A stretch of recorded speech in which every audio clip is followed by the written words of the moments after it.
देखिए, हमारे माननीय महापौर मधुसूदन यादव जी द्वारा इस बार 15 लाख लाख का लाभ का बजट लाया है, जबकि इन्होंने ये इन्हीं के द्वारा पिछले साल 22,95,000 का घाटे का लाया था।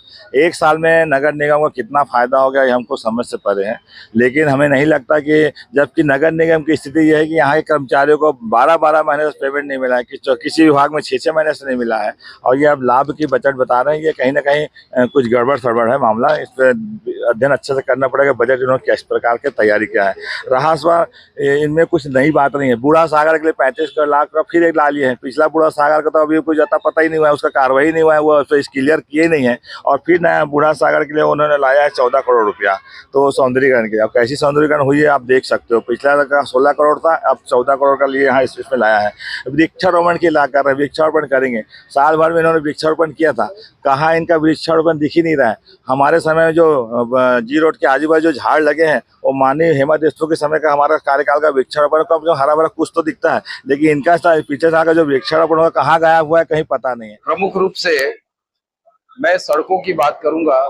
जहां सड़कें बनती है वहां विकास पहुंचता है। तो राज्य शासन के बजट में इंदामरा से लेकर के स्कूल दयान होते हुए मनकी तक बाईपास, मेडिकल कॉलेज से नवागांव मोतीपुर होते हुए सड़क का निर्माण, हरहारपुरी से लेकर के जी रोड तक की सड़क का निर्माण, ऐसे अनेक सड़कों का निर्माण जो आउटसाइड में किया जाना है, उसका स्टेट बजट में प्रावधान रखा गया है।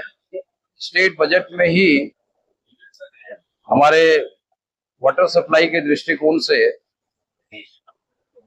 एनीकट की ऊंचाई बढ़ाने के लिए, मोंगरा बैराज से रॉ वाटर लाने के लिए प्रावधान है जो वित्त विभाग के पास लंबित है। साथ ही शहर के पेयजल व्यवस्था को दुरुस्त करने की दृष्टि से हमने इस वर्ष 3 नवीन टंकी का निर्माण करने का प्रावधान रखा है। हमारे शहर के सबसे ज्यादा प्रभावित इलाके में नवागांव वार्ड नंबर, नया ढाबा वार्ड नंबर 4 है।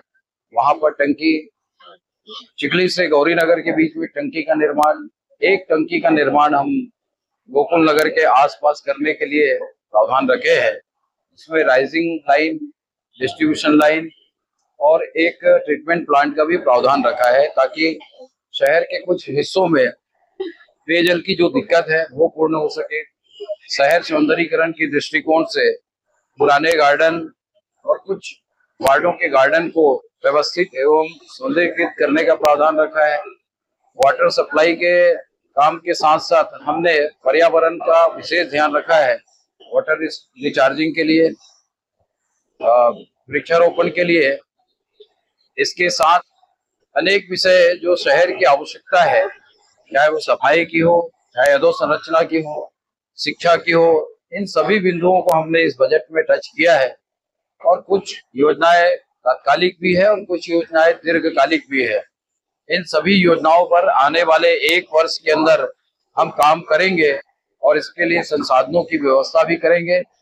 माननीय मुख्यमंत्री जी, माननीय प्रधानमंत्री जी, माननीय नगरीय प्रशासन मंत्री जी, माननीय हमारे विधायक और विधानसभा के अध्यक्ष, माननीय हमारे सांसद जी, हमारे प्रभारी मंत्री गजेंद्र यादव जी, इन सभी का सहयोग और मार्गदर्शन शहर के विकास में मिलेगा।